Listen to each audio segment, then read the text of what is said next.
All right, here we are, back again. Let's restart this. The people who are listening don't know that we did an intro before. Welcome to Neandertalk podcast, Katie. Thank you. I'm very excited. Are you? Yes. This is very cool. Yeah, I'm excited. A little nervous. But Are you? Nothing to be nervous about. This is my sister. She is... Are you a millennial? technically, yes. Technically, yes. Yep. I think I'm the... I don't know. It's one of the ends of it is 1996. I'm 1997, so barely. 1996. Okay. Which way did... Okay. I don't know. That's... I don't know what I am either, because I was 79. I'm like in between... Gen Y, is that above? It's like I'm right in between Gen Y and Gen X. No, Gen X is below Millennial, so it's like the kids now. No. Gen X is Really? before you. I think Gen Z, is that one? I don't know. I call this generation text generation. There you go. The ones eating Tide Pods. Yeah, what are those? Is that text? I thought that was Gen X. See, no, I would call before I knew what millennial was. I called them the text generation, because that's kind of like your generation grew up with cell phones and texting and everything, right? Yeah. Mm-hmm. Like, do you remember a time when you didn't have that? I think I got my first phone when I was 13. Is that because that's when your parents allowed you to have that, or is that just when they started coming out? Our parents. But, yeah, I think I got it for emergencies, but I don't think that actually ended up being the case. Was it a flip phone? Yeah, it was an NV2. Flipped open, closed it. The front is a little dial thing. The inside is a keyboard. Oh, yeah, yeah. Good phone. I liked it. Yeah? I'd take one of those now. My first it would have been like 97. No. It would have been after I graduated, so like 99. And it was like a Nokia. It was like one of the first ones that everybody had. It was a Nokia, and it just had numbers on it, and it just had like a very basic, like ringtones that you could do, and it had like the snake game on it. You remember that? I mean, yeah, but I never had the game. Yeah, but that's games. That was like the technology. Yeah. The guy that I bought my cell phone from, he was like the cell phone provider guy. He tried to upsell you on different things. There was like this little antenna that would go blue, and it would flash blue whenever someone would call. It's like, ooh, that's some cool technology. Fancy. And now here we are with our iPhones. Yeah, we are here. We should probably turn them off in case somebody calls. Yeah. But yeah, these fancy iPhones now, it's like amazing the power of these. I know. I mean, I don't get the whole hype when the iPhones update. I feel like it doesn't change that much. Between the 7 and the 8, there was like nothing was different. But then the 8 and the 10, they skipped over 9. There's like a huge difference. Is it the 10 or is it just the X? I think you're supposed to pronounce it 10. Oh, really? Yeah, that's what I've been told. Huh. I don't know. I don't know why they skipped it, though. Not only did they skip it, but they completely abandoned their numerical system. It was 1, 2, 3, 4, and it had the numbers. And now all of a sudden at 10, they just do an X? But then they did like 1, 2, 3, 4. I think there was like a 6C, a 6S, and they just like add on to them. But I don't think there's much different. Maybe they added like live photos with the S or something. I don't know. I don't know either. I'm not super techy. I want to say I had the 6 and this is the 8, and it's like I don't know what's different other than now they have live photos. You can hold it down and it moves. But I don't know. I would rather have like a BlackBerry, but I don't think they make phones anymore.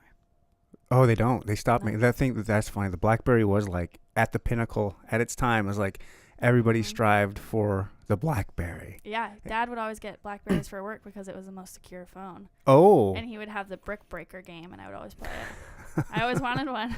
I never got one. Yeah. They don't even make them anymore. Phenomenal coffee, by the way. My sister, is here visiting me, and she came all the way from Michigan and brought me this amazing coffee. Where is it from again? Grand Rapids, Madcap Coffee. I knew it was from Grand Rapids. Yeah. It's called Madcap. Madcap. It is the #1 coffee place. Lots of people are tourists in Grand Rapids and actually go there for Madcap.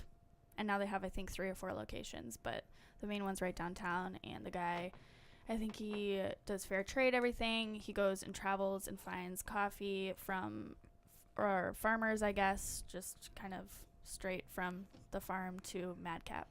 It's pretty cool.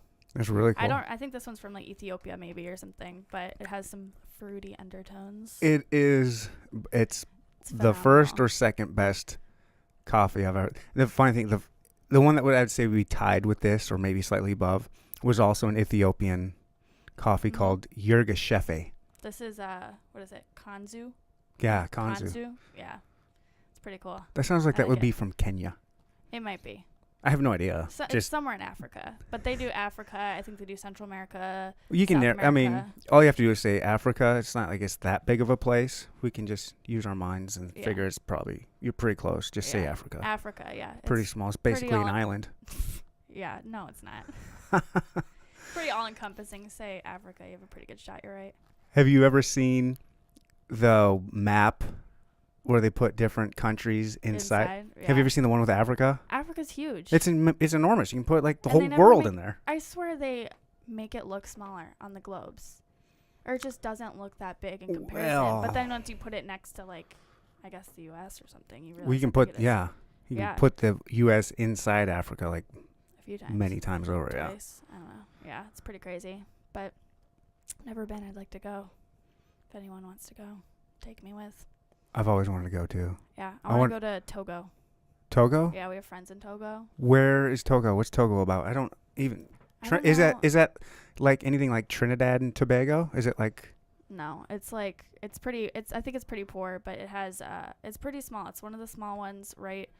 If this is like Africa, it's like one of the small ones right there.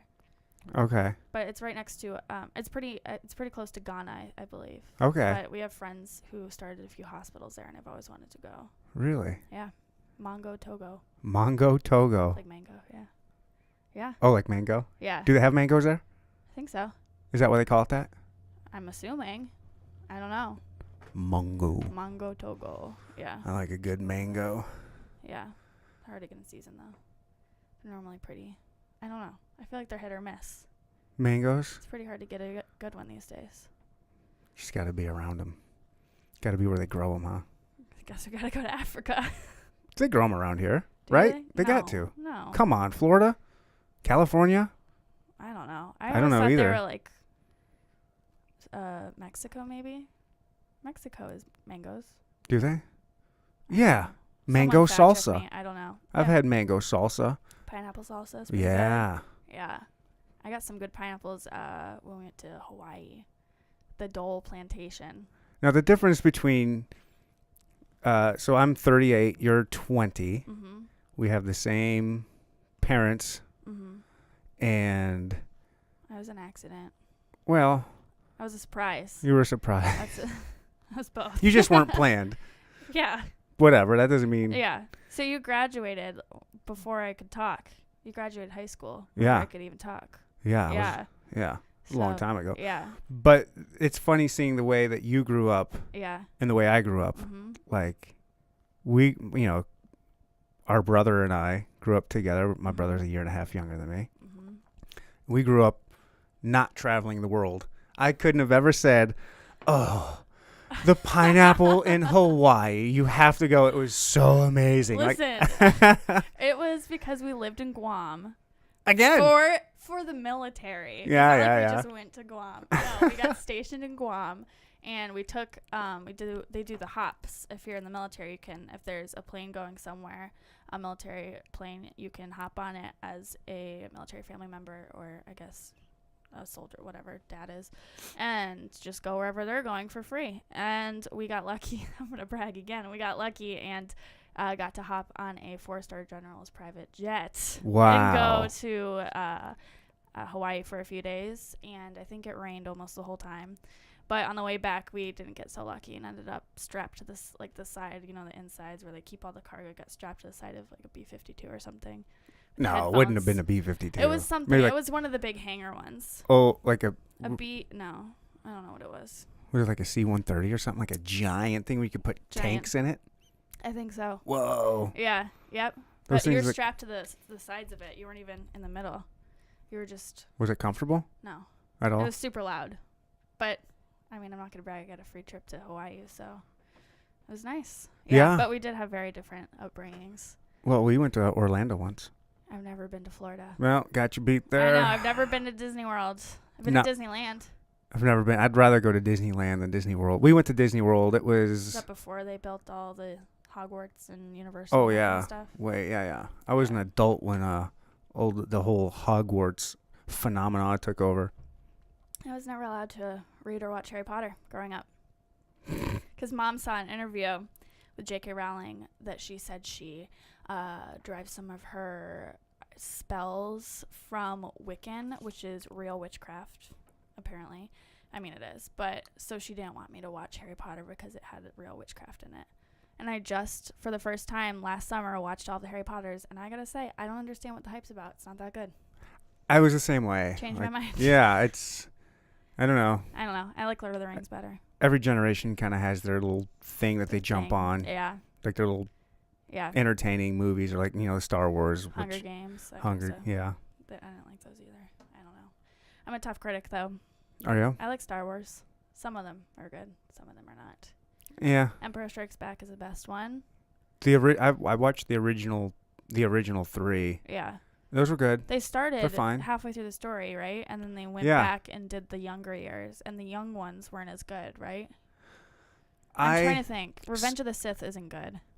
I did it different. I didn't really watch Star Wars when I was a kid. Mm-hmm. You would see it on from time to time, but I never like sat down and said, all right, I'm going to watch all of the Star Wars, or I'm going to make a conscious effort to watch these. I never did that. And then when I was older, they started doing the new ones. Mm-hmm.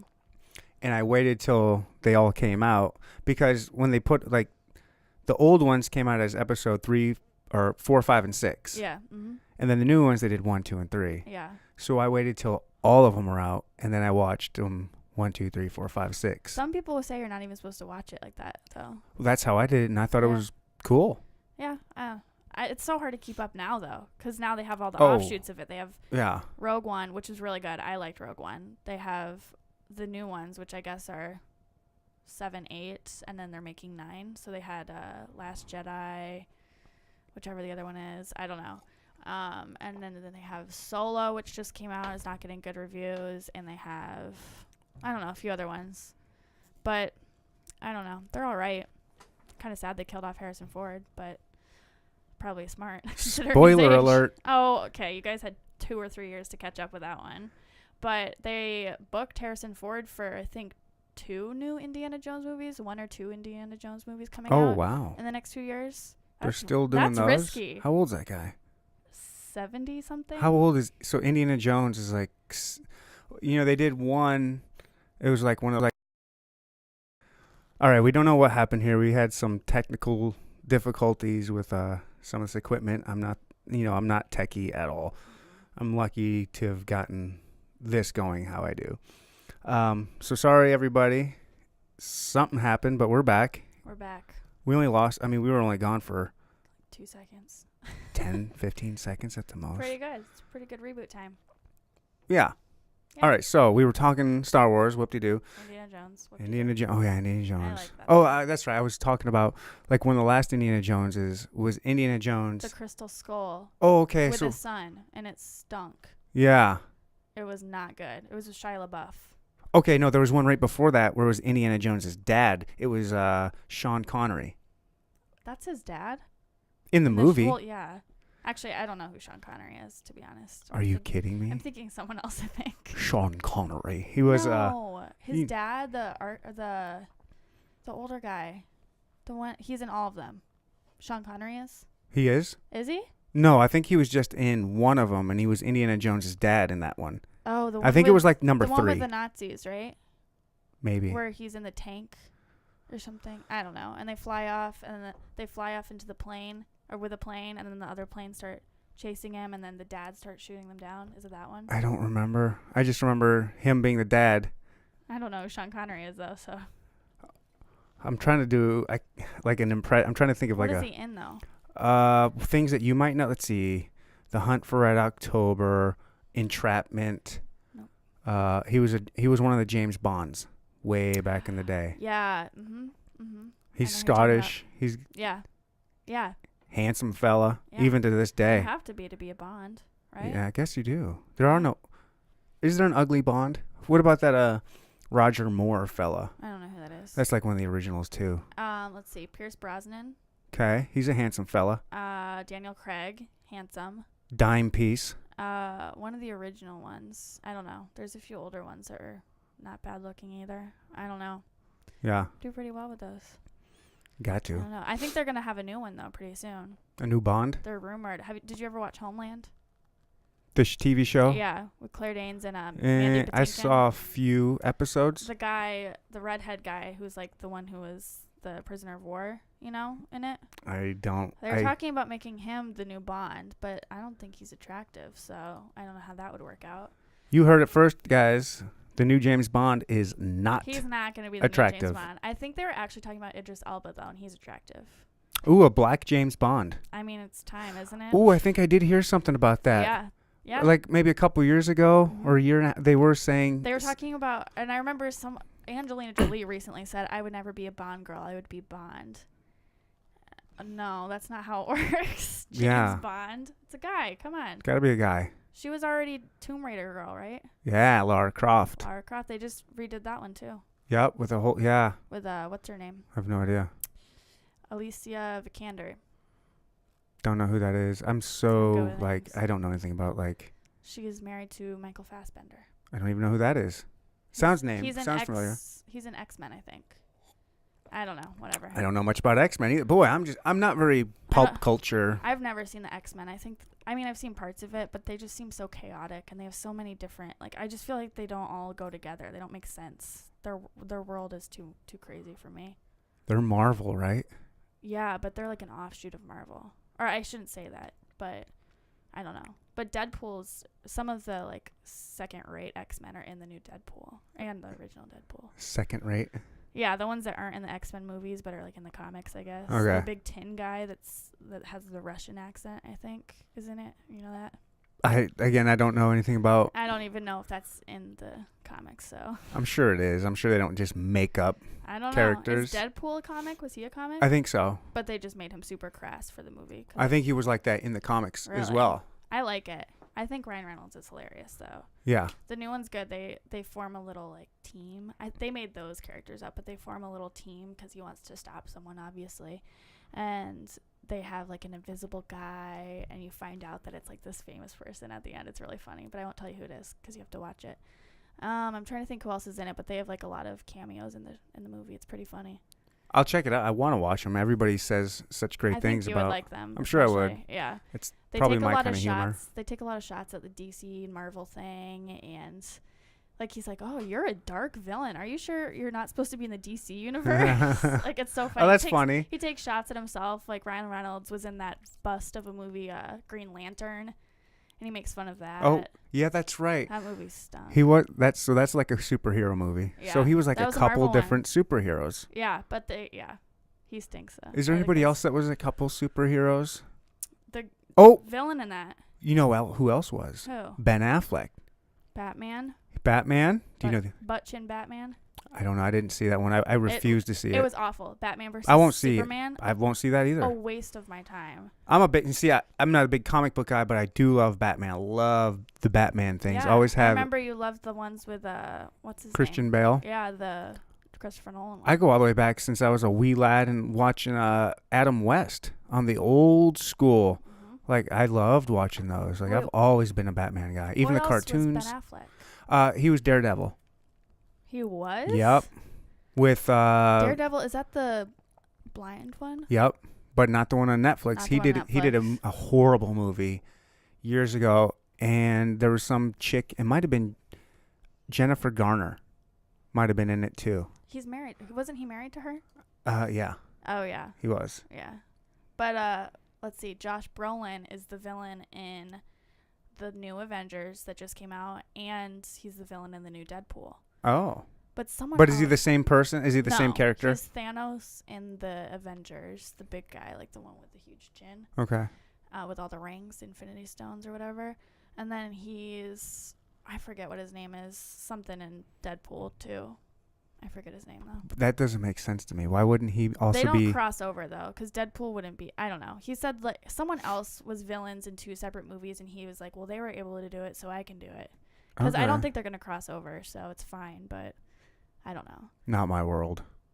I don't know. Yeah. Anyways. I like movies, though, so.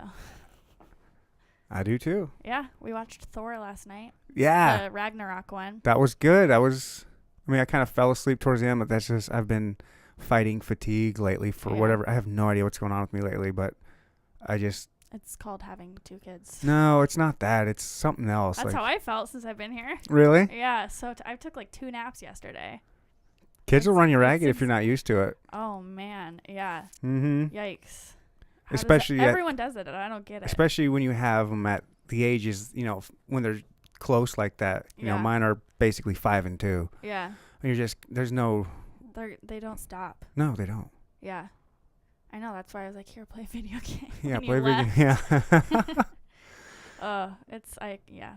Good for you. I don't think it's going to be a while till I'm able to do that, I think. You shouldn't even be thinking about that. I shouldn't. You got so many things. I know. And that's. I'm not. But all of my friends are, so it's just. They're thinking about it? Oh, man. Yeah. How old are your friends? Like, what? You're really? My friends I graduated with are all my age. And, I mean, that's fine. That's kind of what Grand Rapids is like. It's very, I don't know. It's a Dutch community. They all get married very young. They all get married to the first person they date in high school or college. Really? They go to college. A lot of them go to college right down the street from the high school that we went to, which is fine. It's just I'm not accustomed to it. They all grew up there with. That doesn't sound like you're gonna have any kind of growth when you do that. Like to me, once you're out of high school and it's time for that college age, I would think you'd want to like learn how to spread your wings and be like, finally, I'm an adult. I can go do what I want and go where I want. And why be? I mean, yeah, everybody loves their family, and you want to still have them in your life, but you can still move a couple hours away just to have a semblance of being away from them. Oh yeah, it's the culture there. I don't understand it. I mean, whatever. It's that Dutch culture. It's the Dutch. Yeah, they're all 6'2" and blonde. Everyone there. Yeah. Super tall, super blonde. They're all related. They all have almost the same last name. It all starts with D-E, like De Vries. Oh, yeah. De Vos. The De Vosses are there. They have Van something, Van Andel, Van der Beek, like that kind of stuff. James Van der Beek. Yeah. I guess he'd be Dutch. Probably. Old Dawson Creek. They could have called it Dutch Creek. Yeah.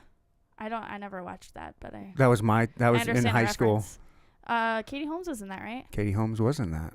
She was married to Tom Cruise. That's right. Scientologist. Right? And then her and Jamie Foxx were like. Yeah, that was a twist. I didn't see that one coming. Who would see that coming? That's an interesting couple. Yeah, she seems kind of dull, so it's interesting. Yeah, because he's got so much flavor. Yeah, did you ever watch Baby Driver? Oh, great movie. Oh, so good. I loved the way it was so different how they incorporated all that music. Yeah, the music went along with every pace. Yeah. And then if there wasn't playing music because he had tinnitus or whatever in his ears, it would be ringing. Yeah. Oh, that's why it was? Yeah, because he wasn't listening to music, so they actually played the ringing. Oh, it was so good. Oh, okay. I watched that movie like 3 times in theaters because I would tell everyone. I was like, oh, you have to watch Baby Driver. Yeah. And they're like, okay, let's go see it. That's such a horrible name. Well, it's because of the Simon and Garfunkel song. I had no idea. They play it at the end of the movie, and it's basically his life story. Oh, whose life story? Baby's? Yeah, Baby's. Okay. Yeah, because he was born with music in his ears. It's just like it's not his life story, but it kind of goes along. Okay. With it. Yeah. I saw the preview for that. It's one other movie.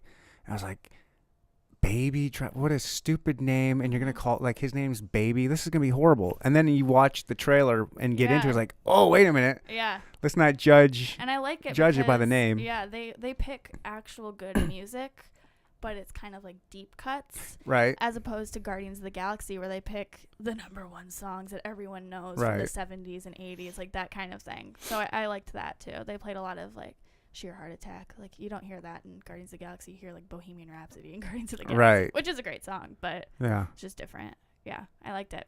I wish they made more original movies like that. I feel like every movie now is either prequel, sequel, offshoot. I don't know.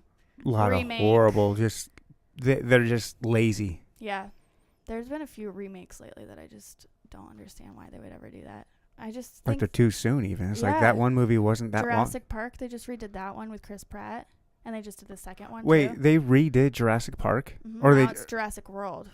But it's not the same story and everything, is it? Well, I guess not. No, it's not. But it's but people have been criticizing the second Jurassic world that just came out because it's almost identical to one of the original Really? Jurassic Park 2 or something like that. Lost World or something like that. Yeah. I was a big Jurassic Park. I read that he was my Michael Crichton was one of my favorite. Well, he was my favorite author growing up. Like I read all his stuff. Mm-hmm. Yeah, those movies were good. Yeah. Well, who knew we'd be talking pop culture movies and things? I was kind of curious about you being a millennial. Oh yeah. But But not a typical millennial. You're No. millennial by birth, yeah. age, or birth date. Yeah. But you're not like this Multiple. typical snowflake. Yeah. That's pretty accurate. I think, I go to University of Michigan, which is, that is very liberal. It's the epicenter, I think, of leftism. But, people would say, oh, like, don't, like my friend said, all of his family was like, oh, don't drink the blue Kool-Aid while you're there. You're going to become a liberal. And all my friends say that. They're like, you're going to graduate. You're going to be a liberal, which, whatever. But it's very different. I think they said nationally they just announced that it's a 12-to-1 ratio for liberal to conservative professors. I think so most schools are like that. Like no, most that's what I'm colleges, saying. yeah. They did all the colleges and they kind of did like the average or whatever. But I would say that even Michigan is probably like 25-to-1. Wow. I don't think I've had one conservative professor yet. I had one that I couldn't really tell. So I like that. I think that's the way it should be. I don't want an outright anything. Pushing anything. I want to learn the material. Well, yeah, it shouldn't even matter if it should. I know it does, but it shouldn't matter if you're conservative or liberal when you're a teacher, because you're supposed to be teaching material, not opinions, right? I get that, and I agree with that, but also once you think about it, it's so hard because now your politics is in every sphere of your life. So it's so hard to separate it for a lot of people.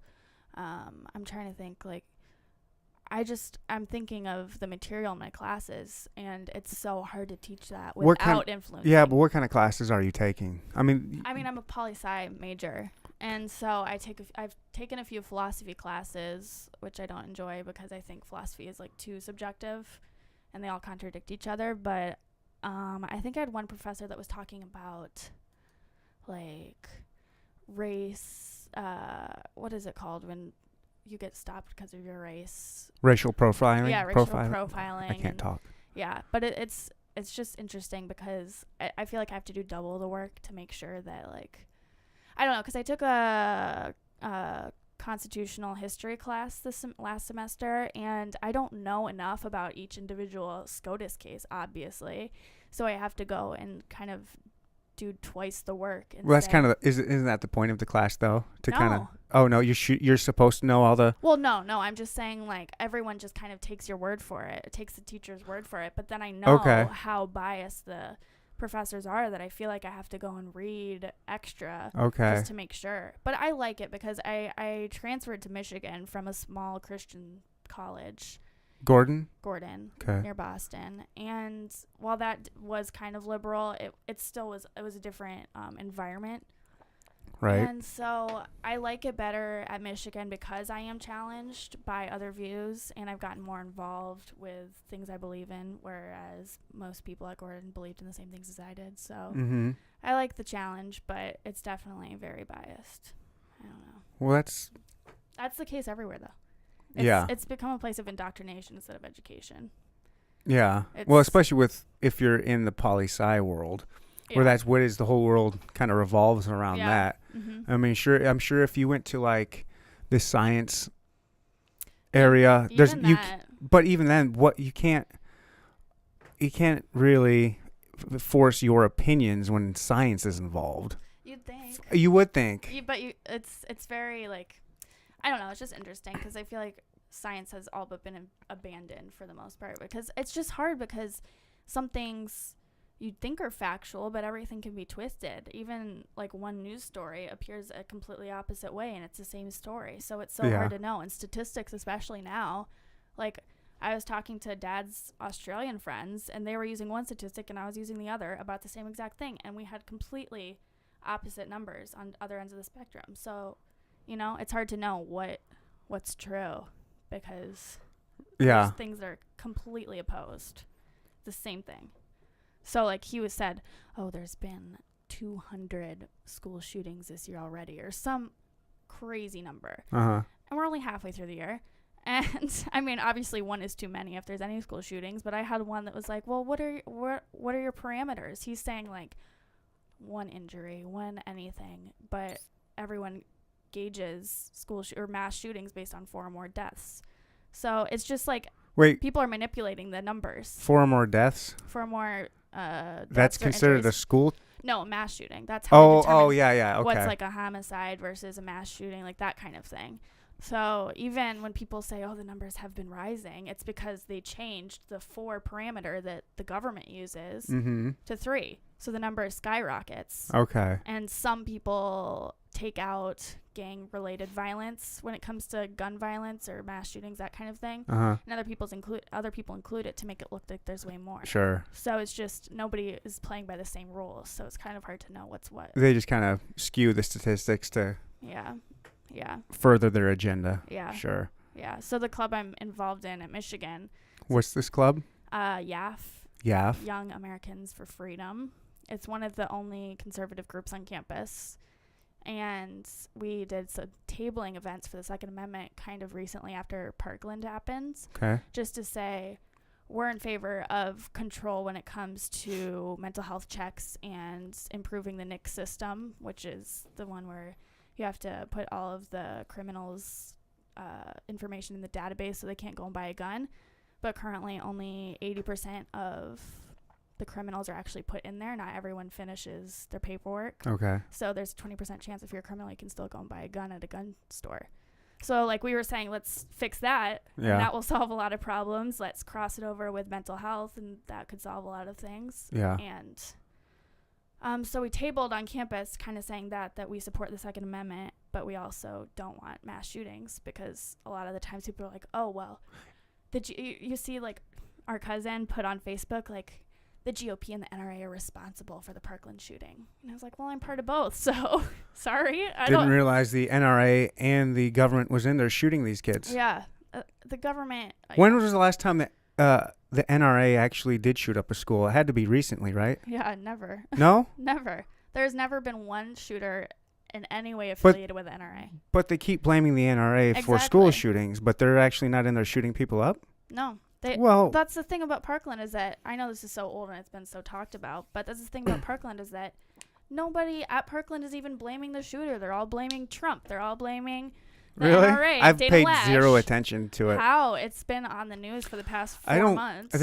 I used to get involved. Involved is wrong. I used to watch a lot of news, listen to a lot of talk news, read, just like, I wasn't like deep in that world, but I spent enough time for a few years where I was just invested in politics, just knowing what's going on.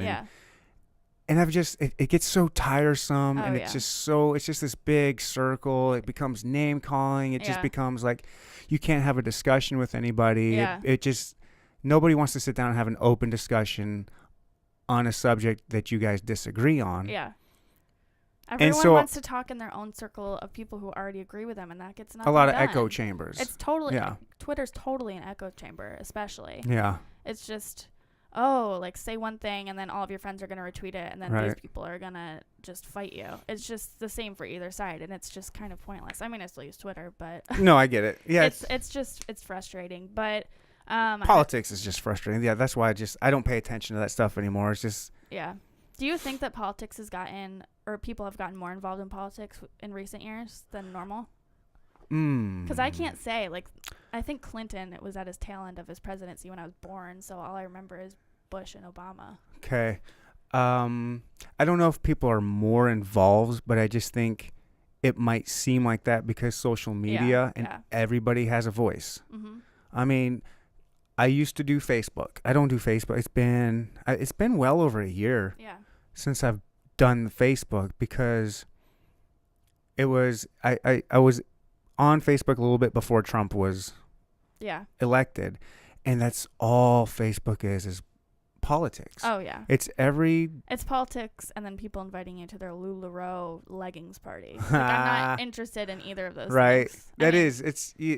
And there's no character, what do you call that? What? are you talking about? Not letters, how many you can use. Restriction. There's no characters restriction. You can type up a novel on there and post it. Yeah.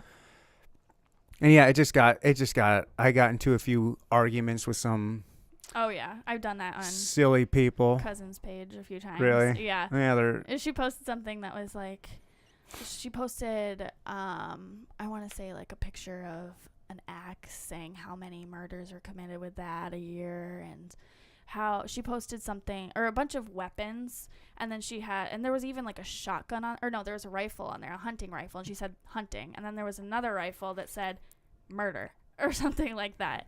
And I go, this doesn't make any sense. I said, those are both rifles. And she goes, oh, the shotgun? And I said, those are both rifles. They can do the same damage. Like, you're being ridiculous. You don't I said, I don't think it's too much to ask people who are trying to take away my guns to at least have a basic knowledge of guns. Right. Like, it drives me nuts. Like, Dad's Australian friends were like, oh, well, you and your automatic weapons. I was like, automatic weapons aren't even legal. No, I don't even know where you can find an automatic weapon. You can't unless you want to go through, like, thousands and tens of thousands of dollars getting licenses, and it's just ridiculous. So you can't get them anymore. Unless you're really, really wise with the black market.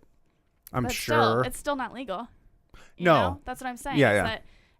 And I was trying to say to Dad's Australian friend, because I was told not to speak about politics, so I didn't bring it up, and they brought it up, and they're like, so you as a millennial, what do you think about the gun control movement? And I said, I don't think you're going to like what I'm going to have to say. I said, I generally distrust people who are trying to get rid of AR-15s, like David Hogg and everyone there. I generally distrust them because they completely ignore the gun violence that goes on with handguns. The majority of gun violence, I think 80%, is done with a handgun. And they're trying to get rid of an AR-15 because it happened at a school, and because they look scary. Yeah, exactly. An AR just looks scary. So oh my gosh, and they use the same kind of ammo that another type of a wooden rifle that doesn't look as scary, you know, like a hunting one. It's ridiculous. So I don't trust that, because if they want to take that away without acknowledging gun violence that happens with other guns, then that's going to be next. They're going to move on, and I just it's not the solution. Yeah, I mean, a lot of people get mad at the stance that the NRA has, where you're not going to touch anything. Yeah. And people get upset about that. Well, I guess you just want kids to die. And I look at it as like, so smokers. Mm-hmm. Smokers back in the day could smoke anywhere they want. There was no restrictions. You could smoke on airplanes. You could smoke anywhere in a restaurant. Mm-hmm. And then at some point they would go to like, you know what, smokers? We still want your business. We will have you in our establishment, but we're going to put you off over here. Or outside. No, it first started like in the on corner, this side of the restaurant, smoking only. Yeah. They were like, okay, I guess we'll do it as long as we can still smoke. Yeah. And then there's like, all right, well, only outside. And now it some places you can't even, if you have outdoor seating, you can't. Right. And so there was these small incremental steps that they've made to smokers, and the smokers just kept accepting it. All right, fine, we'll go outside. It's 10 degrees out, but all right, as long as I can smoke.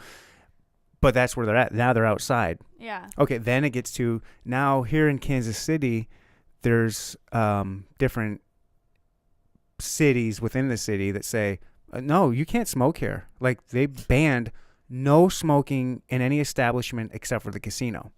Yeah. That's crazy. And so that's where it's gotten. Yeah. So when you bend a little bit and you keep bending and bending and bending, guess what? You're not smoking anymore. And so I think the NRA's decision to not move at all is smart. Didn't they support the banning of bump stocks, though, right after, I want to say, the Las Vegas shooting happened?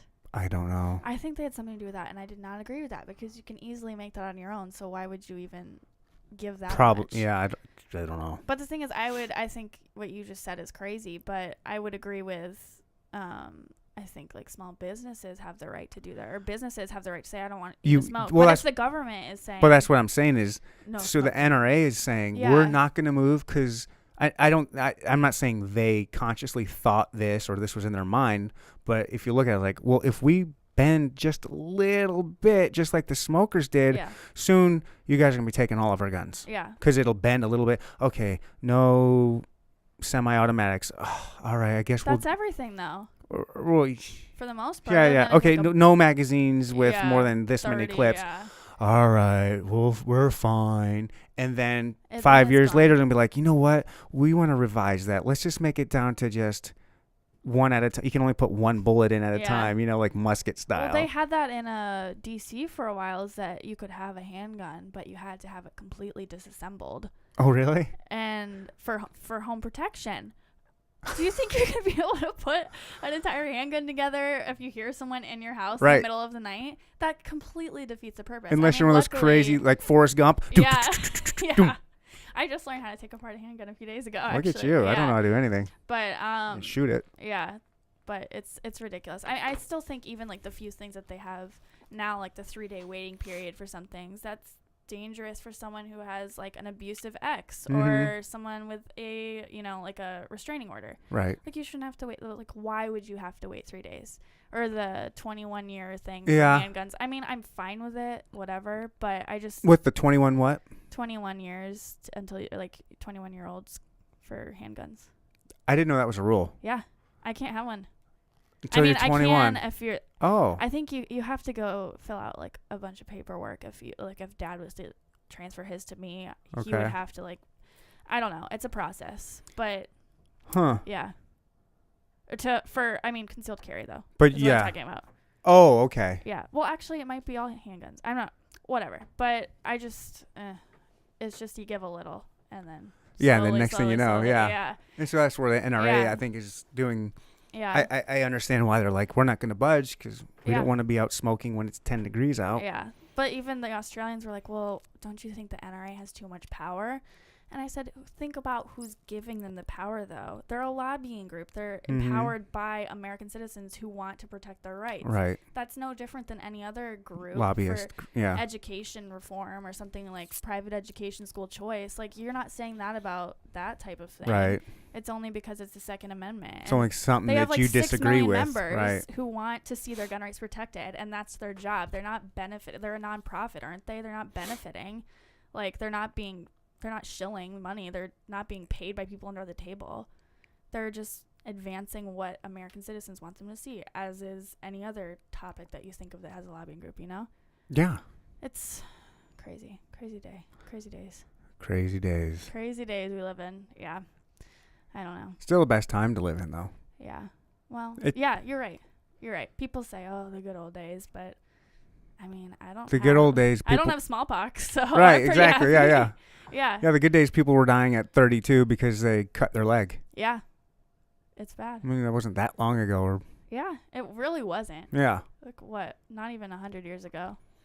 I mean, America's really young. People don't think about that. Human history is really young. Yeah. But, yeah, it's crazy. Well, that we know of. Whatever. No, it could be. I don't know. I'm fascinated with, like. I know. That's the thing, though, is there's so much conflict over how old the earth is or how it all, I don't know. It's just hard to know. It's pretty old. Yeah, I don't really care, to be honest. Whatever. That's the stuff. I don't care how old the earth is. No, I like that people stuff. People fight over that and at school, and I'm just like, whatever. Do they? Like, because there's a lot of people that think it's like 12,000 years old. And some people think, and there's some people think it's like 47 million years old. Oh, it's like I don't know. I believe it's in the billions. Oh, I had. Which is insane. It is crazy. It's insane. A billion is a. I saw something yesterday. They discovered dinosaur fossils for the first time after George Washington had died. So he didn't even know that dinosaurs ever existed. Isn't that crazy to think about? Oh, I see what you're saying. They discovered fossils after he that died. humans didn't know about dinosaurs until fairly recently. Well, that makes sense. I want to like 17. Is that right? 17? No, 18. I don't know. I'm trying to think what year it was, but I don't remember. But it was like maybe a decade after he had died that they discovered the first dinosaur fossils. Really? So he never knew that dinosaurs ever existed. Yeah, anybody up to his point? Yeah. That we know of? Yeah. Talk about a president that doesn't know what's going on. He didn't even know dinosaurs existed. No. But I was saying something else. I don't remember what. Oh, yeah. So I have mandatory natural science classes that I have to fulfill for my degree. What's natural science? Like earth, weather, that kind of stuff. Okay. Climate change. So I took a total of 5 science classes last year, And I went from one to the other in a day because it was like a mini course. So I took both in one day. And I'm trying to think. One was saying that one professor was like, we're going to have an ice age pretty soon. I hope Everyone's not. going to die. And he's like, we're having an ice age. We are in a mini ice age right now. But he was saying like the ice age, like the movie Ice Age, where everyone gets wiped out. Right. Like little Scrat and That, the woolly yeah, mammoth yeah. guy. Yeah, humans don't do well in ice age. We No. better hope that doesn't happen. No, I mean, I think the Eskimos might survive, but I'm not going to do very well. I don't know. No, I'm not very good- few people will I'm do not well. good with weather, no. Yeah. But and then I went to the other class the same day, and the guy was like, "The Earth is melting. We're gonna drown." I was like, "Well, which one is it?" I mean, Right. sounds like we're doomed, but they're completely opposite ideas. Which one's which? Well, we I mean, I get the weather fluctuates, and apparently the axis is changing, so the sun's rising a little bit off its axis. I don't know. That's what Dad was saying. Well, we better hope if it's one or the other, it's a warming trend. Like, if there's a global warming, man-made or not, we humans do good in that. Yeah. We don't do good in the cold. Like if an actual ice, like a big ice age hit, like the movie Ice Age, like Yeah. there'd be very few people left. We could all walk to Russia, though. The Bering Strait would reappear. yeah. You know, to freeze over, walk from Alaska to Russia, right? Yeah, we'll have Sarah Palin guide Yeah, us. She can she'll see it lead from her it. house. She never said that, you know. That's I a know. myth. That was I on know. It's so SNL. funny, though. I know, it is funny. Oh, boy. Yeah, that was an interesting pick on what McCain's part. That was very interesting. Yeah. I remember when Dad retired, they read a book about Amish people when they were trying to decide what to do post-retirement from the military. They read a book about Amish people, and they seriously looked into becoming Amish. And then they read Sarah Palin's book, and they really wanted to move to Alaska for a while. So I'm just lucky they didn't read a book about, like, a cult or something, because it probably would have ended up in that. No, I don't know. They're smarter than that. No, I know, but they're very, like, oh, that sounds so nice. Let's move to That Alaska. that is you can nice. see them in Alaska, though, for I can sure. see myself in Alaska. I'd love to be. Did you or Chris work there for a while? Chris worked there. He worked on a boat, right? Yeah, he off the Kenai Peninsula. Yeah. Or did Yeah. he get fish? Yep, catching Deadliest halibut. Catch. Yeah. Is that show still going? Deadliest Catch? I think so. I don't know. Yeah. One of the guys just died, though. Yeah, yeah. Yeah. One of the younger guys, though. Speaking of Anthony Bourdain, Sad. just today. Yeah. That's so sad. Like, same with Kate Spade. These people have the lives that other people look at and say, wow. Dream of. Yeah. Who didn't dream of being Anthony Bourdain for like a month? I was just saying, like, that's my dream job. Like, you get paid to go and eat food in other countries and just talk about it. Yeah. Like, that is a dream. Yeah. Kate Spade living on Park Avenue, multi-millionaire. You know, it's sad because you never know what people are fighting. Yeah. Well, because from the outside, that's like the dream life. I And can obviously see it wasn't. the Kate Spade thing because money doesn't necessarily buy you anything. You can be whatever. I mean, yeah, it would be nice to have tons and tons of money where those problems are alleviated, but that doesn't help anything with like mental depression, I guess. Yeah, but that's the thing is that nobody's exempt from mental depression or mental illness. Right. But the Anthony Bourdain thing is, I don't look at him like he had so much money. Why you do it? Yeah. You look at him like He had a full he life. had the life. Yeah. Like just He doing whatever he about- wanted. Yeah, he talked about he had some problems with alcohol and depression. He's talked about it before. Oh, yeah. But you just almost forget about it because look at him, you know? Because He just they doesn't- he put plays his it best off. face. Well, it's Yeah. when everything's edited and recorded and Yeah. everything. They put his best face Mhm. forward, and then you won't see all the dark stuff. Yeah, but he's written about it before too, about his depression, and he Okay. writes about it in such a way that he makes light of it almost, and it's Okay. just like, oh, well, I never realized Yeah. he struggled with depression. I know he struggled with he was addicted to heroin when he Really? oh yeah, he I was didn't even see that. big time into heroin when he was Wow. younger and all the other drugs that There's would go along actually- with that. Yeah, there's a lot of, from what I've heard, the world of cooking and being like a chef, like an actual chef. Oh yeah. Because the hours are so crazy and just the lifestyle. Oh, There's big time. tons of drugs and alcoholism surrounding it. I've worked in a few restaurants, and when you're in that industry, that's what kind of people. It's the night owls. You Yeah. know, I'd be good at that job. it's a good job. But it's a lot of it's usually the younger people, at least for like the servers, front of the house people. Yeah. And it's like everybody after work always gets together and goes they do like we're gonna go to the bar afterwards and we're just gonna get drunk and party and have a good time. And it's that restaurant is that lifestyle because it's that nightlife, because you don't get done until the restaurant closes at like midnight. Yeah, and then it's time to go out.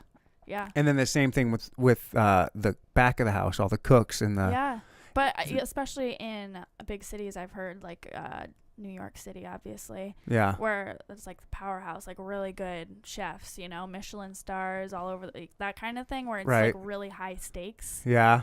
Then it gets intense, and I think that has a lot to do with the drug use too, just because it's so intense. Just want something to escape, like it's such let me just escape for a night, so I don't have to think about seriously. That's so sad. The pressure and everything. Yeah, he's one of the like celebrity type deaths I don't care about. Typically, it's like, okay. Like Paul Walker. It's like, oh, that sucks. I love those movies. Really? I've never seen any of those movies. Oh, those movies are great. And he was a cool dude. Like, I've seen a couple, like, he was like on MTV Cribs a long time ago. He seemed cool. And he was like living out of a van and surfing. And that's cool. Yeah, like he was like a cool dude. Yeah. He was on this, there was this other show on Animal Planet or something like that, where people were just out, scientists were out catching sharks and tagging them, and he was in there with them, and it wasn't like this big promotional thing like, hey, come check out the Fast and Furious star Paul Walker doing sharks thing. It was like you could tell he was doing it because he wanted to, and it was just like, I want to do this, and he wasn't like promoting it but like, so what I'm saying is like someone like him, it sucks that he died because I like those movies, and it's not the same without him. But it didn't like hit me.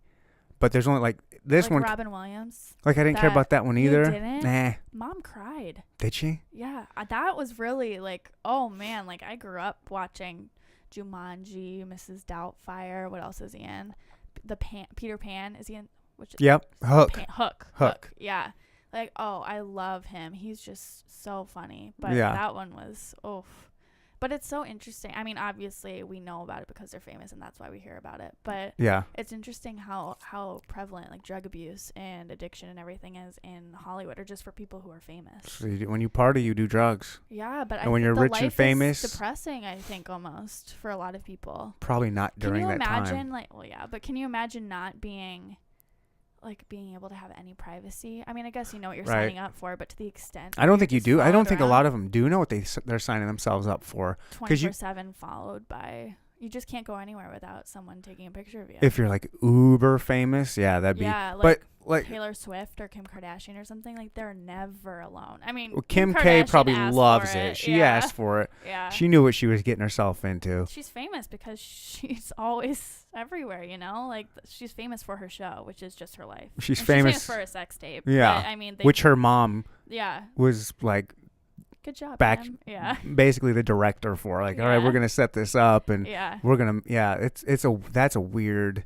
I don't understand the Kardashian phenomenon. I don't understand the obsession.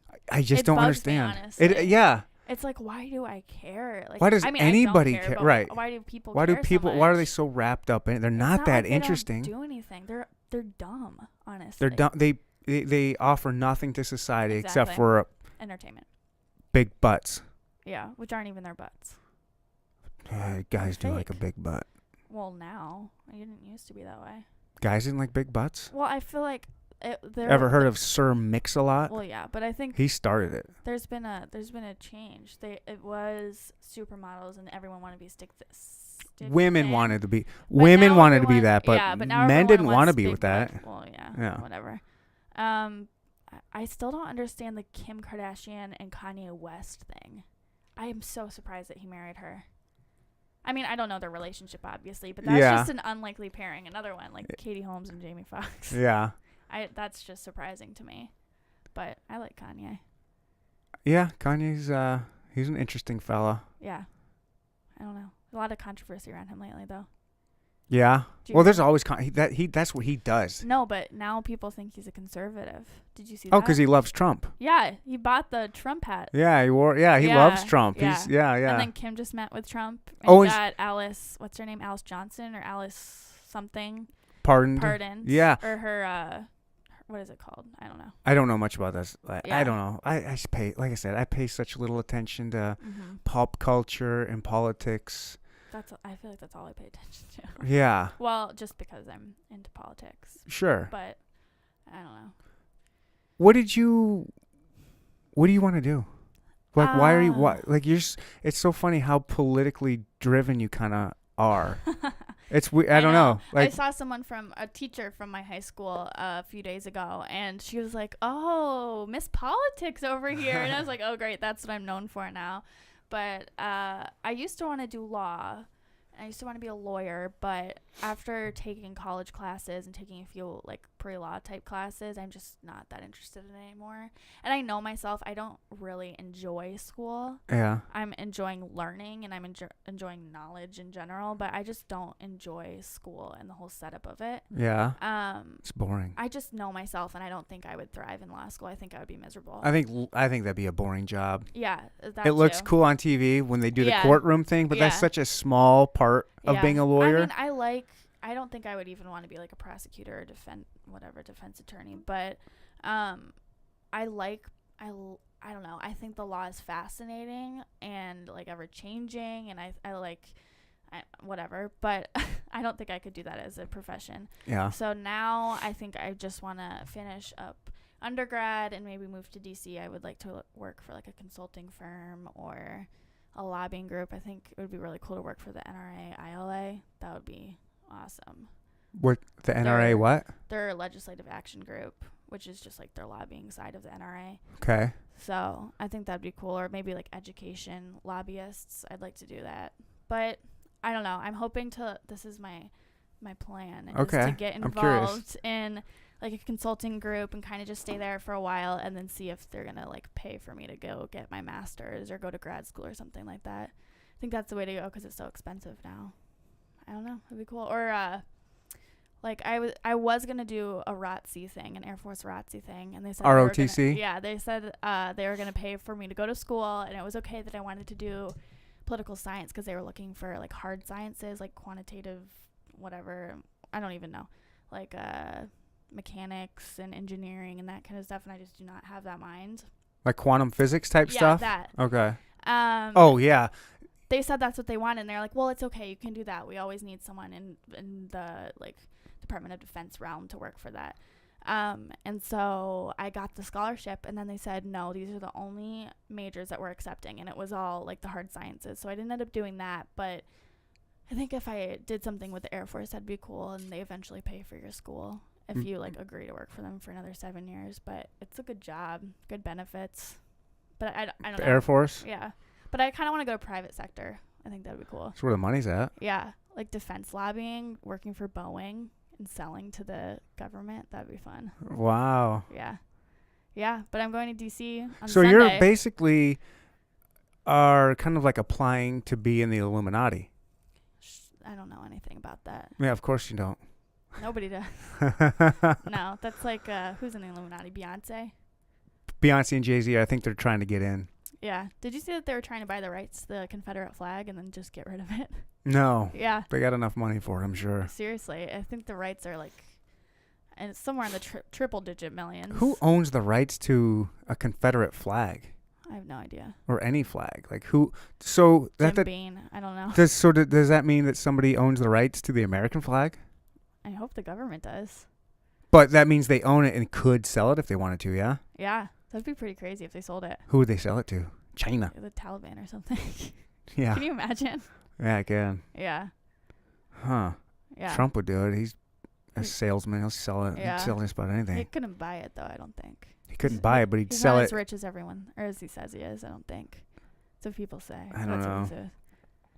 I don't know. There was an SNL skit, and they're like, well, Trump is kind of rich, so in New York City, he'd be considered doing all right Yeah. by the standards of his wealth. Like, he's rich, but not, like, rich, you know? Yeah. Like, what's his name? The Microsoft guy. Bill Steve Gates. Jobs. Oh, Bill Gates. Bill Steve Gates Jobs is was the rich. Apple guy. Yeah. Yeah, and he's not alive. Yeah. Yeah. But, yeah. I don't know. I applied for a job. I was working on a Senate campaign earlier this month before I took the job in D.C.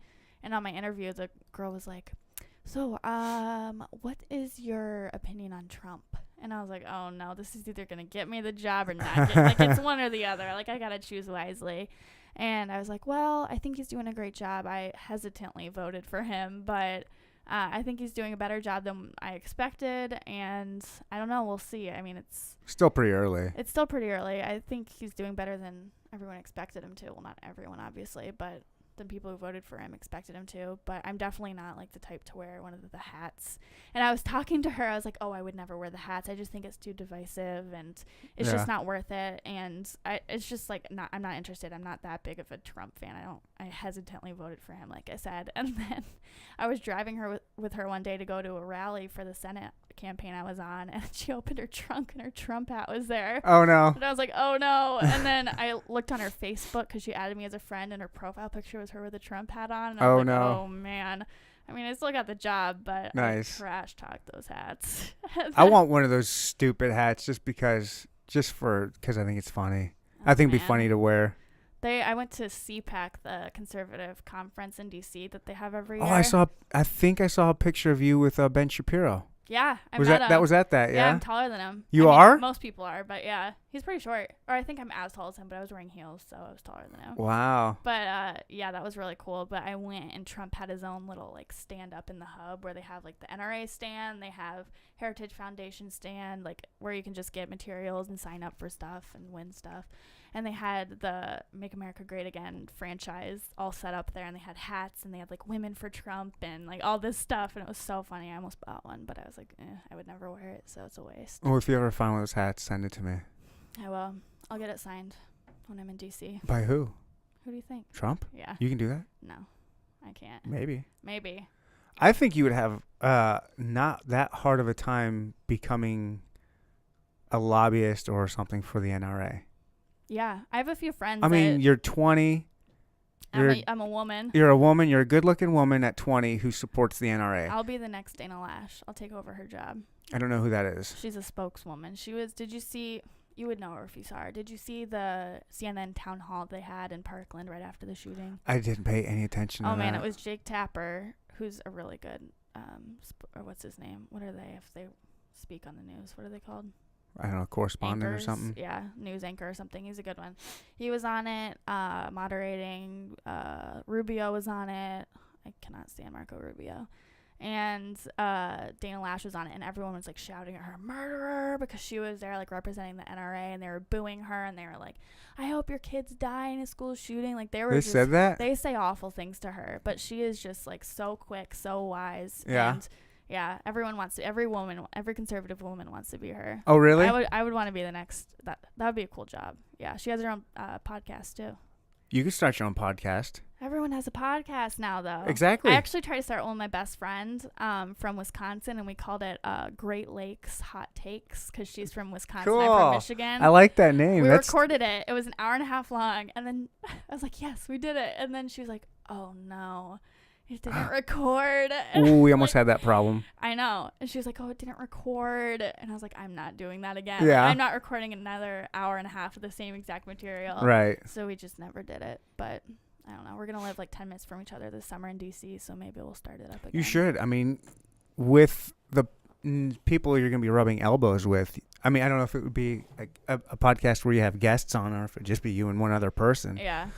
But being in D.C., Mm-hmm. and being in the realm that you're going to be in, you'll probably rub elbows with some people that you could get on your podcast and be like, oh, it'd be very interesting. You know, it'd be kind of cool to have. Yeah. It's amazing how it's pretty easy to get into that world in DC. Is it? If you're willing to get into, like, if you just want to, you just jump right in. Like, I don't want to like name drop or anything, but it's just drop. That's what we're here for. No, it's just cool. Like if you go to conferences and just know a few people, then they just introduce you to other like even bigger people, and you're just like, oh well, that's really cool actually. Like, who's the biggest name you've met or whatever? I mean, like Ben Shapiro and Arthur Brooks of American Enterprise Institute. He's probably like my favorite conservative right now. Arthur Brooks. You got so many names that I just don't like. Oh, he's written a few books about like he was raised in Seattle in a very liberal home, and then started going to night classes. He was like a professional musician in Barcelona, played for the symphony and everything, and then decided to go back to school, studied economics, and he's a president. This is his last year at American Enterprise Institute, which is a think tank in DC. Okay. And they're like nonpartisan. They have people on both sides, and they're just like strictly research. And he's just amazing. He's so well spoken. He spoke with Carly Fiorina at CPAC, and I got to meet him. And I don't know, it's just cool. Like once you get involved like in YAF, you get to meet everyone and hang out with them. That must be really cool for you to be able to meet those, because I know people that I like, I get to meet them. I mean, everybody has their own set of people that they follow or whatever. They'd be like, oh, it'd be so cool to meet them. And then I get to so we had Christina Hoff Sommers, who's like the factual feminist. She is also works at AEI. She has her own podcast now too, but she came and spoke at Michigan last year through my club, and I got to drive her to the airport with another friends, and I was just like, oh, like, what do you think about this? And what do you think about like the modern feminist movement and like education? And it was just cool because people are willing to talk to you if you're informed and you're interested and passionate. So yeah, I'm excited. I hope it works out in DC for, I don't know, NRA would be cool, but everyone wants in on the NRA now. Oh, they do? Every conservative does. Like there's another group, some other gun lobbying group. It's smaller, but NRA or go home. That's what I say. What are your thoughts on Candace Owens? I don't like her. Really? I really don't like her. Really? Yeah. I'm very surprised. Oh, I don't like her. I don't like Charlie Kirk. I shouldn't say this in case I become someone in DC and then they see me just bashing everyone. You're not bashing. It's okay to not like people. Yeah. I mean, I don't like her. I think her and Turning Point USA, which is basically this annoying guy, Charlie Kirk. She won't shut up about that guy. Yeah, he started Turning Point. He's like president CEO. He's like a 24-year-old genius. No, he's not. According to her, according to her, he's like. But no. Actually, what she was saying is like he was reading like physics, like quantum physics, or maybe not quantum, but like string theory type books at like 7. No, he didn't even go to college. Like it's fine not to go to college, but if you're a crazy genius, you don't have to go. He's not a genius. He literally I heard him speak. I know nothing about him. He spoke at Michigan, and I don't like him. He basically copies YAF, takes credit for that kind of stuff. And the thing is, like, what I like about YAF is that they stand on morals and they stand on Young Americans for Freedom. Ronald Reagan was like lifted up by YAF during his election, and that's how it all began. Like the conservative movement was founded by key conservatives, like Barry Goldwater was I don't know if he was actually. I'm trying to think. I can't even think anymore. But like they own the Reagan Ranch in Santa Barbara. I don't know. It's just a great organization. Obviously, I think so. I'm involved in it. Right. But they actually stand on ideas and like, I don't know, just integrity and that kind of stuff. And Turning Point copied us pretty much, but actually like builds up identity politics. And that's exactly what we're trying to like break down, because it's not right. It's not healthy. It's divisive. It's victimhood Olympics. That's what it becomes. But now Turning Point is kind of like falling prey to that. And like, they're having like a young Hispanic leadership conference. They're having young Black leadership conference. Okay. Young women's leadership conference. Okay. And they're just like playing on that. And he just pretty much copies everything Ben Shapiro does and then calls it his own. Really? And everything he tweets about is very like authoritarian. And I'm not interested. And he like lied. Remember the tax cuts that Trump did during the end of last year, I think? Yeah. Or the beginning of this year or something. Well, he is a 501c3, so he doesn't benefit from tax breaks. Like he gets a tax break, so he doesn't benefit from tax cuts. Is that a nonprofit? That's a nonprofit, so he doesn't pay taxes. And he lied and said, because of this, all of my workers got a bonus because of the tax cuts that we benefited from. Oh, okay. I was like, you didn't get any. Like he literally just says stuff to get retweets. It's so obnoxious. Okay. Like, I'm not a fan, and I think Candace Owens is the same, and I just don't agree with a lot of what she says, but I don't know. Really? I'm surprised. Kanye loves her now, too. And that's right. Kanye was like her hero before this even happened. And now it's just annoying because, like, I think Charlie Kirk and Candace Owens were supposed to go speak at a university. And they canceled because Kanye wanted to meet them. They canceled on a university because Kanye wanted to meet them. Oh, really? Yeah. Like, that is so trashy. Yeah. We're going to cancel so we can go meet. That. Like, Ben Shapiro would never do that. Like, they're just... they're just playing off of it, and it's going to come crashing down because it's Kanye West, you know? He's not like an actual conservative. Who knows what that guy is? Exactly. So they're resting on, I think the conservative movement is, at least from what I've seen on Twitter, which isn't saying much. Oh, yeah, I don't know about that. I think if you look at the Twitter, that gives you a very good idea of what the public thinks, you know? I just don't know, like, if I follow the right amount of people to, like, say, oh, this is definitely happening, you know? Because I follow a lot of conservatives compared to liberals, obviously, but... Should you follow more liberals, you think? I mean, I don't know. Like, just to get an idea of what they're... What they're spitting out, I mean, you know? I follow them, and you end up seeing it anyways because a lot of conservatives will retweet it and be like, I don't agree with this. Yeah. So you end up seeing it no matter what, and I hear so much of it at school anyways, it doesn't really matter, but it's just, I don't know. I just don't agree with with most of what the left does, and recently I don't agree with a lot of what the right's been doing. Yeah. Like Turning Point, I don't think they're doing any favors for the conservative movement. And there's like this one girl on Twitter that everyone's hating on now because she posted a picture with like, she went on campus with her graduation cap and everything with this like, I think it was like an AR-15 or something. And she's trying to say that I saw that picture. Yeah, she wants like campus carry. Like, that is not going to help the movement if a bunch of liberals think that you want to carry that gun on campus. Like, nobody in their right minds would want to. No, that'd be a hassle. I mean, you're carrying a AR-15, a backpack, your books, your lunch. I would never do that. That's your Frisbee. I think, like, I want campus carry. I don't have campus carry at Michigan, and I don't think that's doing the conservative movement any favors because it makes people think that that's what we want. Mm-hmm. I just want to be able to carry a handgun legally because I'm getting my CPL. I want to be able to carry a handgun legally on campus because there are so many robberies. They show us a video of what to do in case of a school shooting, an active shooter, the first day of classes at Michigan. Oh, really? At Michigan? Yeah. And I don't think the university police even carry guns. I know Ann Arbor police does, but the university police doesn't. Okay. So they're probably not real cops. Maybe they're just kind of like... But, like, if they're the ones who are supposed to come rescue me and they have the same amount of protection that I do, what are they going to do? Well, they're big men. They're just going to always stroll in there. Like, not always, It doesn't do any... I just think it's dumb. And, like, we're not allowed to carry on campus grounds, but, like, pretty much all of Ann Arbor is campus. And because it's all intertwined. Okay. So I just think it's not doing anyone any favors, but I don't know, just pretending that you're going to carry an AR-15 to class. Can you carry a taser? No. Really? Can't have pepper spray either. Oh, you got to be kidding me. I can have pepper spray, but I can't bring it into school buildings. So, like, what the heck? Am I supposed to just throw my pepper spray behind a bush before I go into class? Like, it's just ridiculous because there's so many, like, assaults and robberies on campus. There are tons of break-ins that happen because we get an email every time there's a crime report through the university. And I get probably, like, 3 or 4 a week saying that there was a home invasion or, like, an armed robbery. Wow. My friend lives right above a B-Dubs on campus. I and love that place... B-Dubs. Me too. And that place has been... robbed I think 3 or 4 times this year. Really? Like, armed. Wow. Yeah. That's just, it's crazy. There's so much crime. I mean, not so much. It's never affected me, but it might. Right. You never know. You never know. Right. And that's the argument. It's like, I feel like I'm talking so much, but.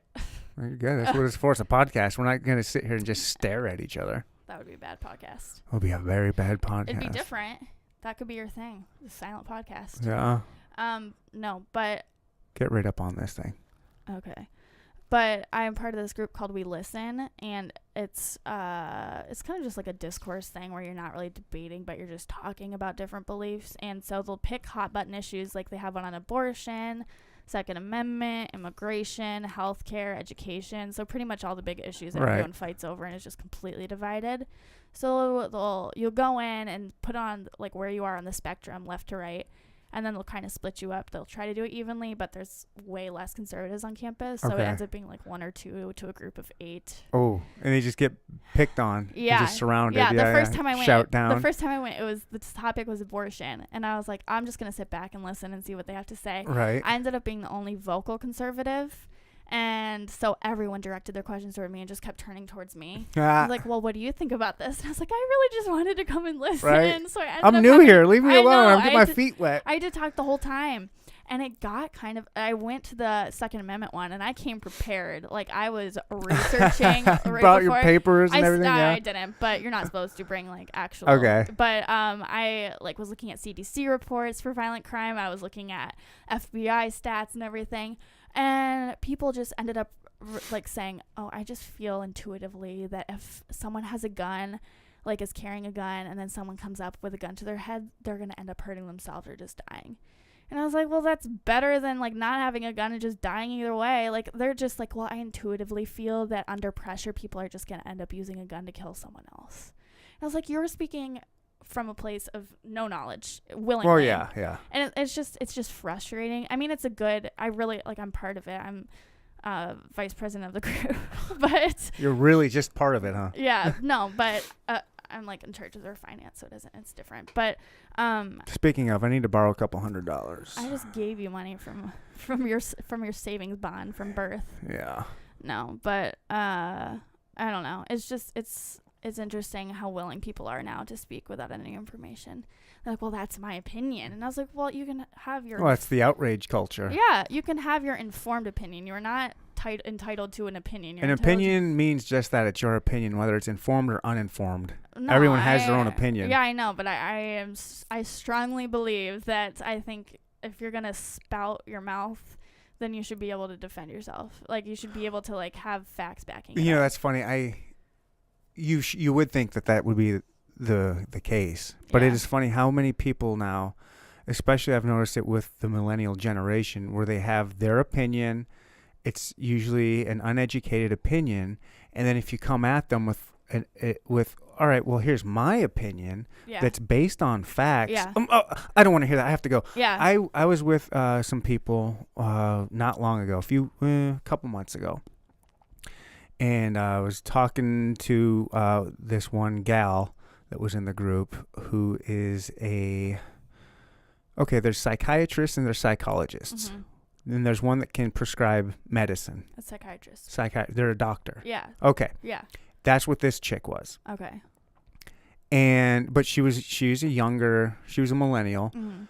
And I was talking about antidepressants and SSRIs, how I think doctors are just over-prescribing them. I think a lot of them just over-prescribe, and there's just an SSRI epidemic, which I think you could also tie in with school shootings if you wanted to. Yes. But that's not where I'm going. Yeah. I would go there, but... And I just said, I think some doctors prescribe them too liberally. Yeah. They just, I don't feel good. Oh, well, here, let's just get you some Xanax or some Klonopin or whatever. Yeah. And Xanax is super strong. You have to be careful with that. Not only you have to be careful with all of them because it's messing with the chemistry of your brain. People take, like, Xannies for fun now and mix it with alcohol. Well, not now. They've been doing that forever. Well, people sing about it now, like Post Malone. Okay. Dirty guy. The dirty hippie. The dirty guy. Dirty hippie rapper. Yeah. Anyways, go on.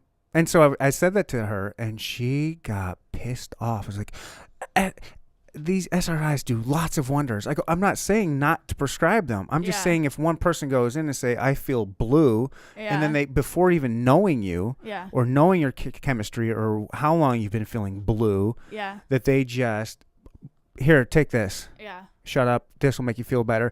And if it doesn't, come back. We'll give you another one. Another one, yeah. And I was telling her that. She got so upset. She goes, well, this is my expertise, and you're really making me mad. I'm like, then talk to me about it. Yeah. Like, I go. Have a discussion. That's why I said, I go, this is my opinion, but I go, you're the expert, so help me. I go, I'm not saying not to prescribe SSRIs, but not do it. She stood up and said, I don't want to do this.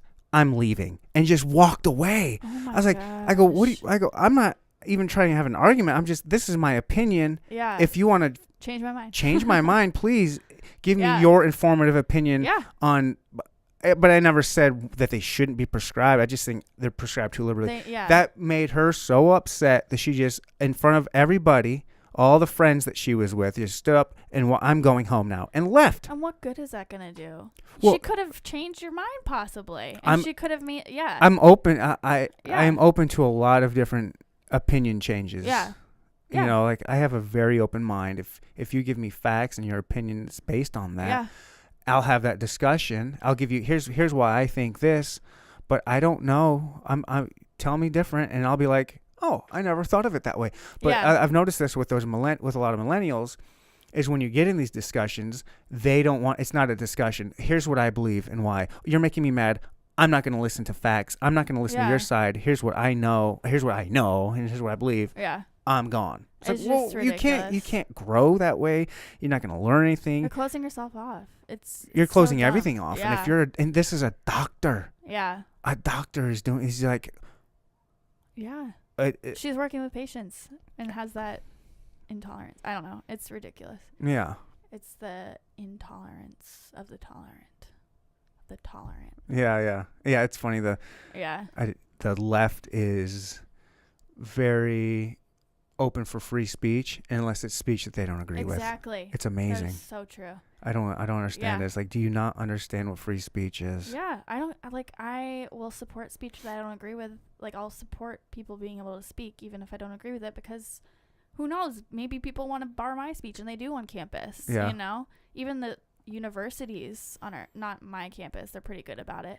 But universities, especially like Berkeley, UCLA, like that kind of area, are just very like they put a lot of roadblocks in the way for conservatives.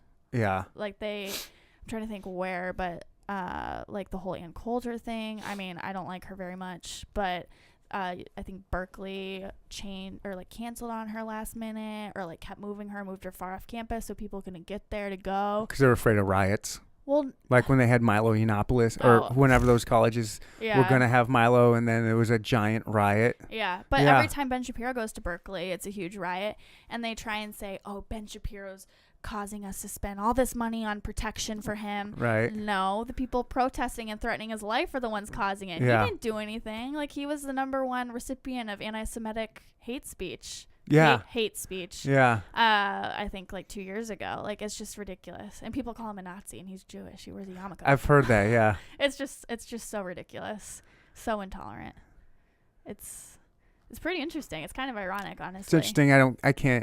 I can't see it lasting for too long. Yeah.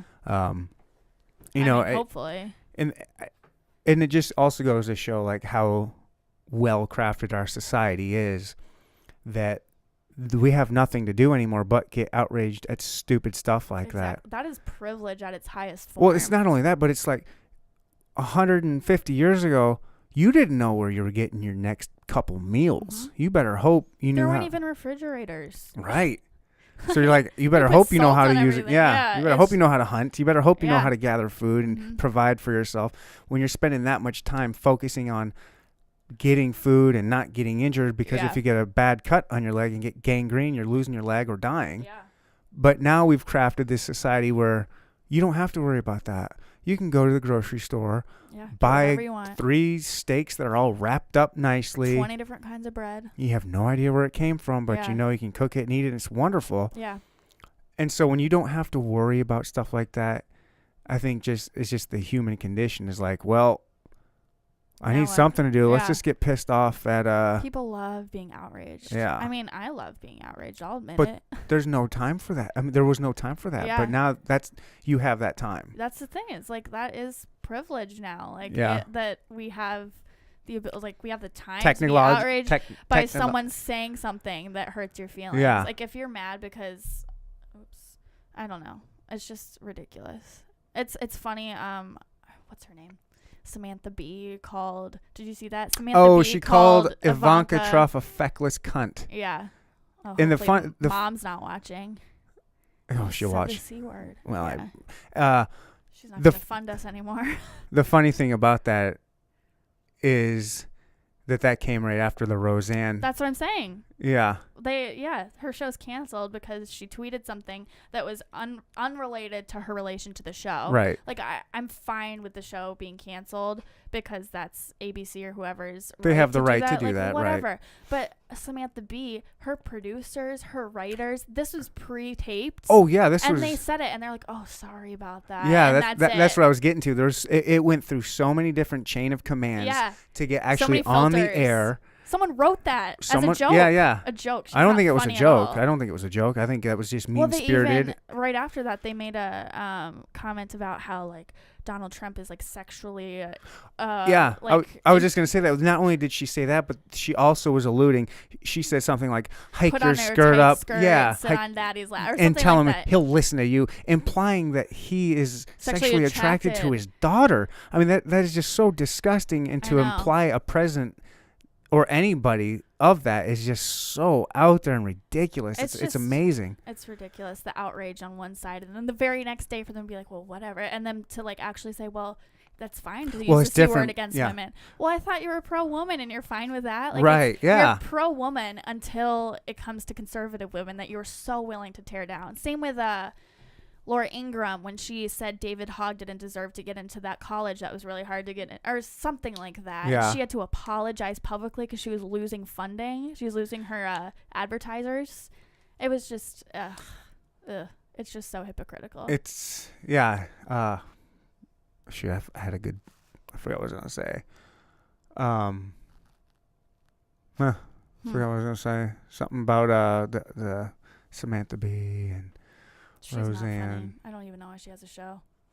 Same with Michelle Wolf. Just got a show. Did you see her? She did the White House Correspondents' Dinner show, speech, whatever. It's supposed to be funny.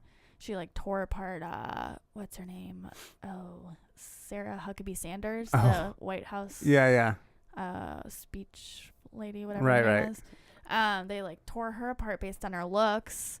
And like, it's just ridiculous because they're like, oh, everyone's beautiful. We need to support women. Oh, that's what I was getting. Yeah. It is funny how I'm with her. I want a first female president. Yeah. When just, what was it, 8-9 years ago when Sarah Palin was going to be vice president, everyone was railing against her. Well, so you didn't want your first vice president to be a woman. You just want your first president to be a woman. Yeah. So what happens next year if a conservative woman does run? Yeah. That's what I would like to see. I would like to see a conservative Ivanka Trump. Isn't she like a registered Democrat? Or I'm just saying. I know what you're saying. She's really smart. Say she comes. I'm conservative. I'm Republican, and I'm going to be the next president after my father is. That'd be pretty cool. I don't know about that. It'd be different. I don't know. It'd be cool though, just from one to the next. I would just like to see. How funny would that be? Yeah, I mean the Bushes did it. I know there was one in between though, right? Yeah. Yeah, but it would be an interesting experiment to see. Yeah.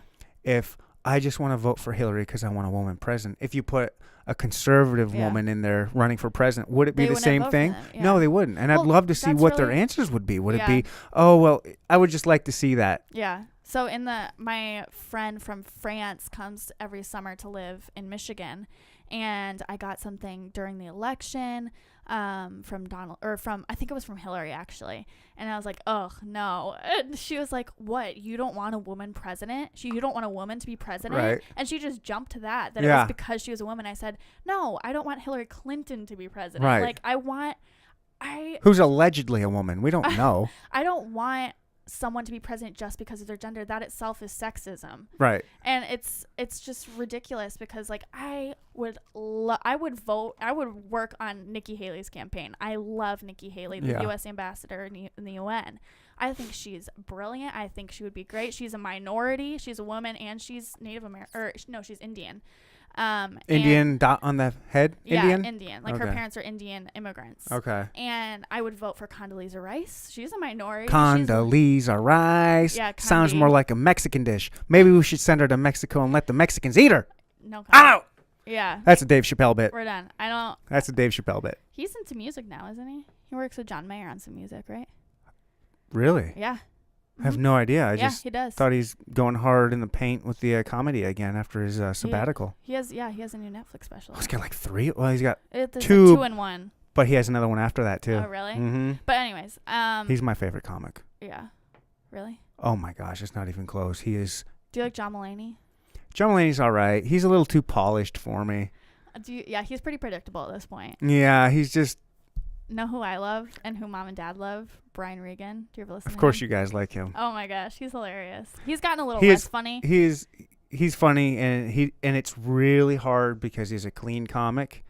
It's hard. Oh yeah, it's hard. It's you don't find hardly. I mean, there's like 3 clean comics. It's really hard to do clean comedy. And he's nailed it. They have a new Facebook page. Dad was saying that it's called a Dry Bar or something like that, or I don't know.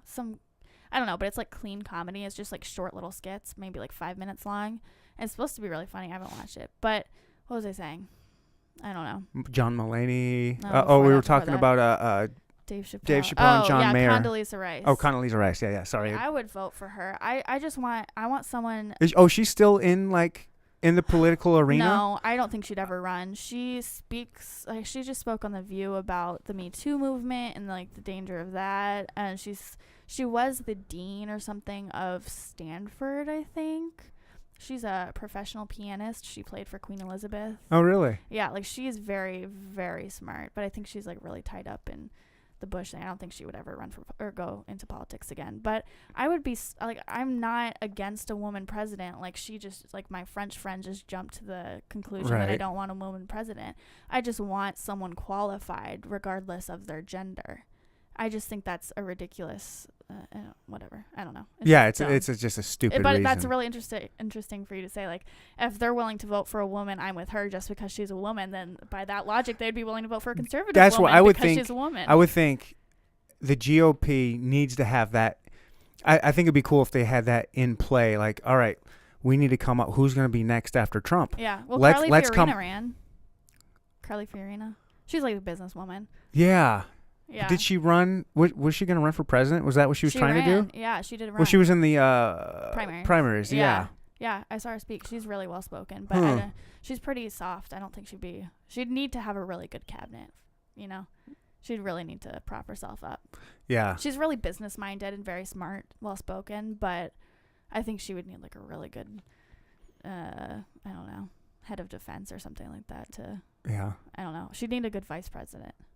Well, it'd be just because of my nature, I would like to see the GOP say, all right, here's our plan after Trump. We're going to get just as many women as we can in the primaries, and hopefully they'll win. Yeah. Just to see what the left's reaction would be, nationwide. Yeah. All right, well, you guys I'm with her. And they could even do that again. Yeah. They could even use the same slogan. I'm with her. Well, it's you guys were all going to do it with Hillary. Yeah. You guys said you mainly want to do it because you wanted a woman president. Well, here's our woman president. Yeah. And guess what? It's Condoleezza Rice. Yeah. She's black and she's a woman. Yeah. If you guys don't vote for her, I'm sorry, but you're racist and sexist. Yeah. See what their answer would be. Yeah. I'm sure. Her dad fought against the KKK. Like she's big leagues.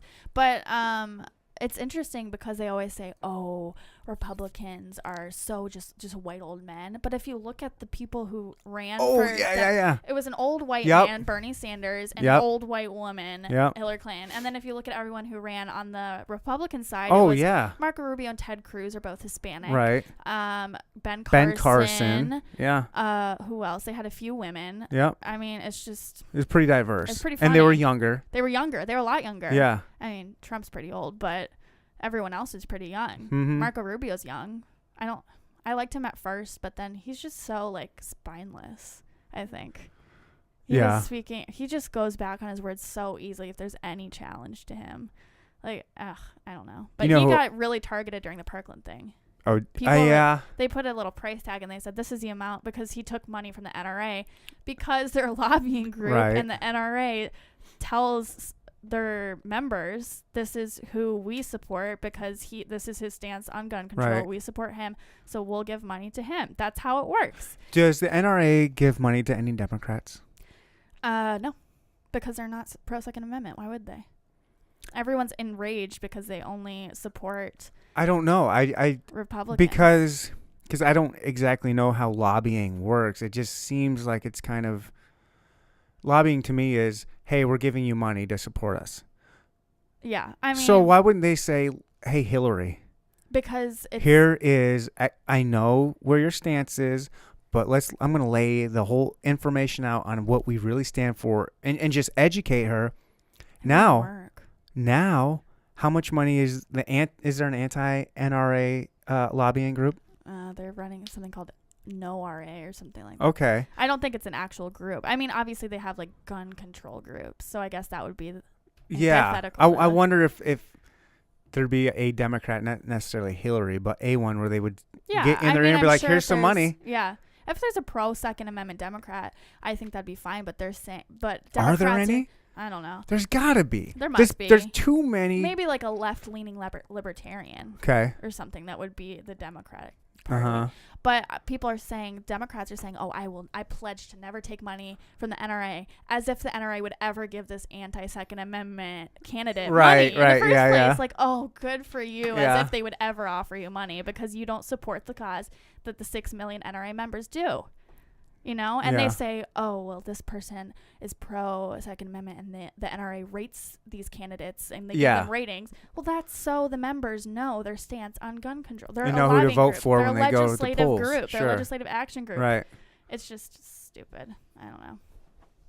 Yep. That's that. That's that. You could talk a long time about the NRA. Oh, yeah. I could talk more. You could. I talked for about an hour with those Australians. Yeah. The Aussies. It's fun to get. I offended them a lot. Yeah. Yeah. You think they were really offended? Or? No. Yeah. But they're going to Texas after Michigan. Huh. And Dad had to tell them, like, he legitimately sat them down and was like, you guys, like, that's fine that you talk about it to us about it. You need to be careful in Texas. Yeah. There are gunslingers down there. Texas it's America, but kind of. It's like Uber America. It's a little ridiculous. I've always said Texas is it's a cool state because it's so big and there's a lot of different just geography and just there's a lot of different. It's a huge it's state. So big. It's got so many different. They have lots of major cities. They're all spread out. Like Austin, Dallas, where else? It's a cool state. Houston. My only problem with it is it's filled with Texans. Yeah, Texans intense. are. They're tough. They're insane. I don't know. I'm not a huge fan of Texans because they're Texas first, America second. Like there's been talk. They would secede. That's what I'm saying. Yeah. They want to secede. They want to. I don't blame them. I don't know. Well, you see that California wants to split up into 3 states. Well, lots of California businesses are starting to move to Texas because the tax for having a business in California is like astronomical. Oh yeah, I don't know how people can afford it. And there's 0% taxes for corporations or businesses in Texas, and people Florida too, I think, right? Yeah, there's a few states like that. And they have a surplus of money at the end of the year, and they have 0% taxes. So tell me how that makes sense. It's because they're investing. When you don't take money away from businesses, I mean, I'm fine with a small percentage, obviously. Sure. But if you don't take like half of their business away, half of their income away, then they're going to be able to funnel that money somewhere else, hire more people, grow the business. Yeah. Grow the state. Invest in yourself. Yeah, that helps economically. Yeah. That's my 2 cents. I think you've got all the answers. I think you've got a bright future ahead of you in politics. I see you running. Next Dana Lash. Do you think you would ever see yourself running for any kind of political office, even if it's just like a real local level? Like I mean, look at board. you. Well, no, above that. I mean, like, I don't know, mayor, governor, senator, even like, do you have like any ambition at all to get to that kind of a point? I mean, I don't want to seek it out. Yeah. Obviously, I'm not. I'm not like, I know a lot of people who you say, oh, well, why do you want to study politics? Why do you want to go to law school? Because I want to be president. I know so people many guys, really say that. So many guys say that. And I said, really? You know how many presidents you've been alive for? Like, that's not happening. Right. Statistically. And it's just that's everyone's ambition is to just go straight into politics. And I think that if you work in a field that you like, and like if you work in education for like private sector or something like that, and then someone taps you and says, why don't you run? Like, you have a good platform, you have a good history, why don't you run? Because you're informed. Yeah. You have experience outside of politics. I think that would be more beneficial for our country, honestly, than a career politician. So I'd be willing to do that if it just fell in my lap almost. Okay. I don't think I would ever seek out becoming. Well, that's good. You don't want. I generally don't trust people who just want to be politicians. I was just gonna say those are the people you need to be careful of. Are the people that want that position. Like, oh, I want to be president. I want to be president. I was like, what kind of ego do you have on you that you want to be? I mean, we've had it's just changed the view of the presidency has changed so much. It's just become such a thing. I can't remember who said it, but someone was like, well, the ideal president is one that you don't hear about in the news. It just does their job and stays quiet. They say that about like Calvin Coolidge. He is such an underrated president. Yeah. He was amazing, and he was quiet. He was known for being quiet Cal, or that's just his nickname or something like Quiet that. Cal. Yeah. Well, it's like that's the same thing they say about like a referee or an umpire. Yeah. In sports, is the best ref is the one you didn't even know was there. Yeah. That's what it's supposed to be like. You're Yeah. not supposed to be in the news every day. And Well, not that it's the president's fault, obviously. Look at how much coverage we have on Trump versus Obama. Well, that's the thing is, I don't think we're going to get to that point now because of how social media is and what the climate is now in the political spectrum or just in the social spectrum. I mean, with everybody having a voice, everybody wants their voice to be heard. Yeah. Like, you'll never have that quiet president. Yeah. I think that's the intent of it. And I just don't. I just think a lot. I mean, House of Cards, I think, obviously, people aren't just going out killing people just because they want to, like, it's Kevin Spacey type stuff from House of Cards, but I think that it does have a lot of truth to it of how cutthroat people are when it comes to power. And I don't think that's the people you want in charge because they don't have your interests in mind. Oh, no. So, yeah. I mean, to answer your question, no, but maybe. I just don't think that's a good answer. I wouldn't like it. I don't think I would enjoy it. But I think if I could actually do some good. I think you might, like, if you did it at, like, a small level and you... Leslie Knope. Yeah, Leslie Knope. Perfect example. But if you were at, like, a small level like that and you saw, like, your actions being implemented and change actually happening, I think you would be like, oh, I do like this. This is... Because if you're getting things done like that, then you'd be like, maybe I will take it to the next step. I could see something like that. That'd be kind of cool. Yeah, maybe. We'll see. I'm sticking private sector for now, hopefully. Yeah. That'd be nice. Yeah. Who knows? The money's at. We'll see. That's true.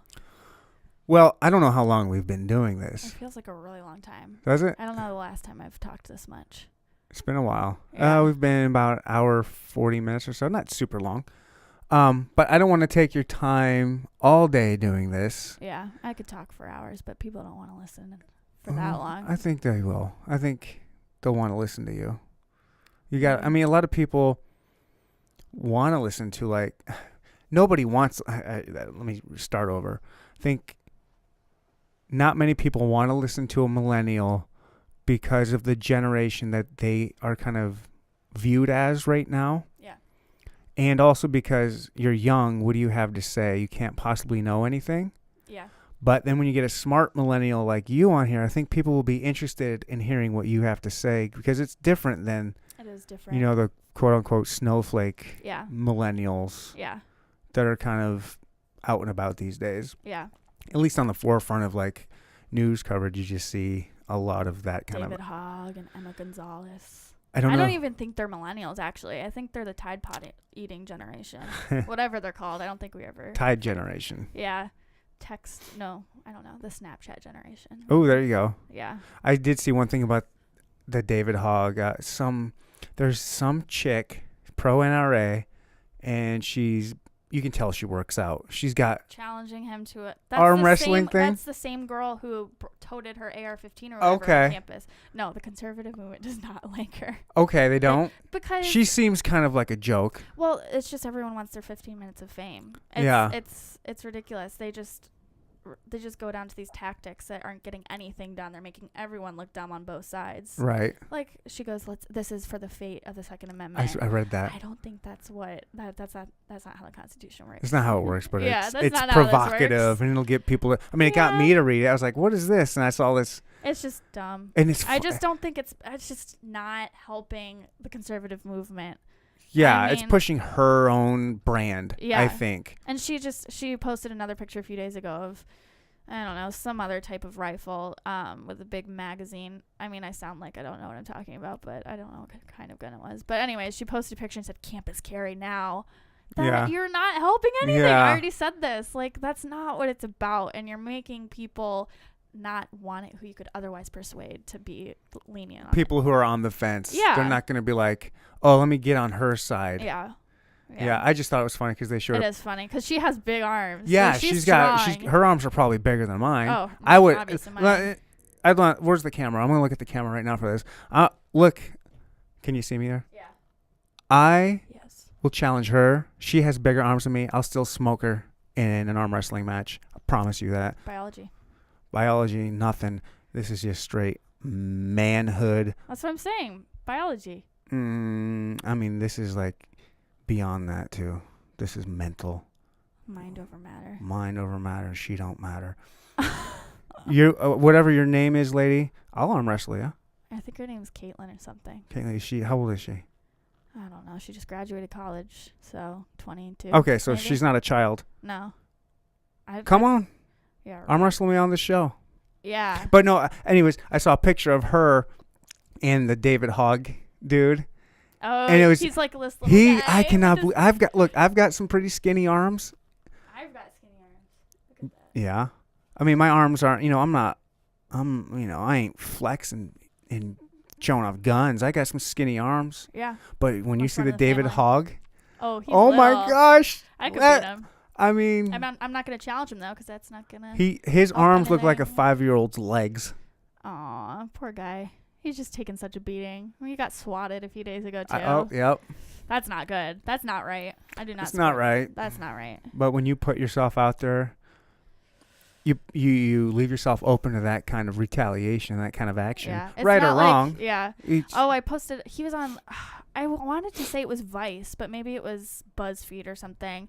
There's that one guy, and he was interviewing David Hogg, and he was like, I just think this was a week after he said, our parents don't know how to work a mother effing democracy, and we just need to take it from them, and we need to take everyone's guns, and everyone's an idiot, and the NRA kills people, and Marco Rubio is responsible, and just like saying awful things about people, generalizing them. And then he goes on this video and says, the main thing we just need to do is love each other. That's what's missing. Yeah. Well, he's a child. He's 18 now. He can vote. No, he's a child. Yeah. I mean, 18 is technically an adult, but he's a child. Yeah, obviously. He's gonna have a long road ahead of him, but he's got lots of time to educate himself more, and hopefully he does. Hopefully he falls out of the limelight and he can kind of get his life back. Yeah, get back to get some normal. Beneficial. Yeah, get some normal life going. Society in a good way, hopefully. Or not in a way at all, and just disappear.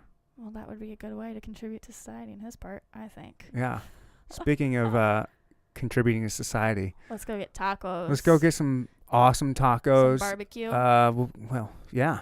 So yeah, you're in town. I don't want to take all your time doing this podcast. I want to take you out on the town, show you Kansas City. Oh yeah, KC represent. I was born here. Yeah, well, you're born in KCK. On the Kansas side. Yeah. Yeah. The hood side. Really?